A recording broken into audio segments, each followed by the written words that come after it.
эрэгтэй эмэгтэй хүмүүсийн хүйсийн чадварын ялгаа гэдэг нь тэдний оюуны хөгжил, сэтгэл зүйн онцлог, харилцаа, сурах юм маяг, асуудал шийдвэрлэх арга, хөдөлгөөний хөгжил, нийгмийн сэтгэл хөдлөлийн чадвар зэргээр ялгардаг байдал юм а.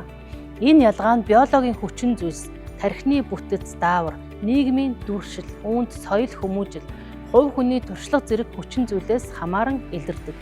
Нийгмийн амьдралд байдаг эрэгтэй эмэгтэй хүмүүсийн чадварын ялгааны тухай байдаг ойлголт нь хэр зэрэг бодиттой вэ? Эрэгтэй эмэгтэй хүмүүс эргэн тойрноо хэрхэн хүлээж авдаг вэ? Тэдний хэнд нь өвгөн орон зайн, математикийн чадвар өндөр вэ? Эдгээр наад захын асуултуудад хариуцсан олон тооны судалгаа байдаг. Эдгээр судалгаануудаас нэгтгэн авсан дундаж ойлголтыг нэгтгэн харуулах юм бол гэхдээ олон тооны судалгаанд эрэгтэй эмэгтэй хүний авьяасын тухай хэн нь илүү дутуу болох тухай авч үзэх нь зохимжгүй гэж үздэг. Хүйсийн асуудлыг авч үзсэн их зохиолуудад эрэгтэй эмэгтэй хувийн онцлогт илрэх ялгаа байхгүй гэж тэмдэглэсэн байдаг. Гэтэ энэ асуудалд аль хандлагын үүднээс хандсан бэ гэдэг нь чухал. Биологийн эсвэл нийгмийн, тиймээс энэ нь итгэхэд бэрх зүйл гэж хэлж болно. Хүйсийн үүргийг авч үзэхэд л нийгэмшил маш чухал нөлөөтэй. Олон шинжээр илрэх хүйсийн адилтгалыг үгүйсэхийн аргагүй.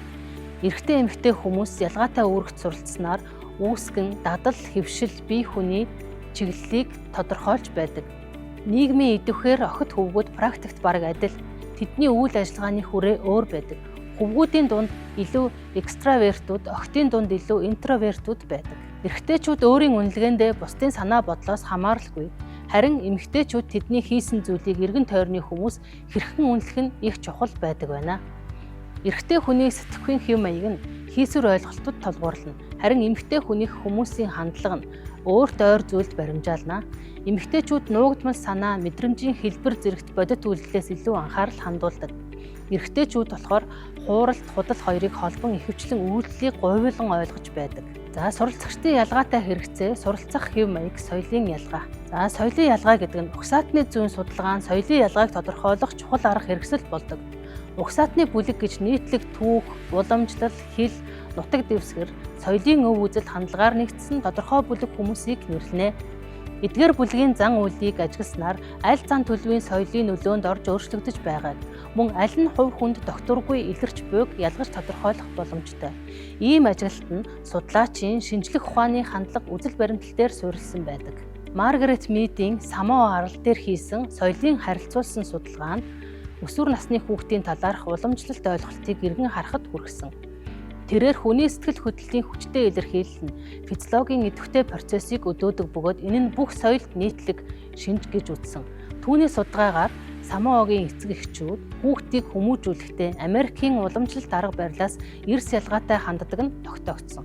Тухайлбал хүүхдүүдтэйгээ зөрчилдөхөөс зайлсхийж, альва зүйлийг тулгахын оронд хамт тоглож хүлээцтэй байхыг эрхмэлдэг. Ийм харилцаа нь эцэг эх хүүхдийн хооронд сэтгэл хөдлөлийн дарамт зөрчилдөөн үүсгэхээс сэргийлдэг байна. Хэдийгээр хязгаар дүрм журам байсаар байдаг ч тэдгээр нь эцэг эхийн хувь хүний шийдвэр бос тухайн соёлын уламжлалаас үүдэлтэйгээр тогтдог. Ийм нөхцөлд зөрчил, докторгүй сэтгэл хөдлөл, шийтгэл, доромжлол, дайсагнал зэргийн илрэл маш ховор ажиглагддаг. Энэхүү судалгаа нь Маргарет Мидийг хүний зан төлөв соёлоос хичнээн хамааралтай бэ. Бие махбодын хууль, биологийн хүчин зүйлтэй хэрхэн уялдаатай вэ гэсэн шинэ асуулт тавихад хүргэсэн. Иймд судалгаанууд нь сэтгэл судлалын, соёлын детерминизм хэмээх онолын үндэс болсон.